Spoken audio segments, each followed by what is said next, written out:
tingnan nyo man mga kalalabs. So, yung dating lote na binabaha, ngayon napapaglaruan na ng mga bata. O, diba?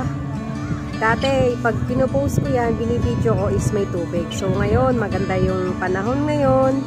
Tagtuyot. Kaya, ayan. Nilalaruan na nila. O, kumakaway pa daw sila kasi sabi nila i-vlog ko daw. So, ayan nga, o. Enjoy na enjoy ang mga bata.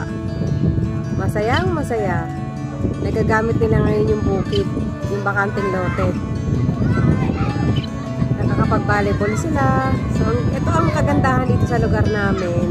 Pag walang baha, maganda yung lugar. Pag may baha, ay nako. May kulang na lang mag-swimming pool ka araw-araw. Mag-swimming ka. So, ayan nga sila. Masayang masaya. Sana all masarap maging bata. Kaya ako mas gusto bumalik sa pagkabata. Kaso nga lang, sabi nila is wala nang rewind. Kaya wala na tayong choice. Kundi, ayan, manood na lang sa kanila. Ang sarap nung naging bata. Sana all talaga.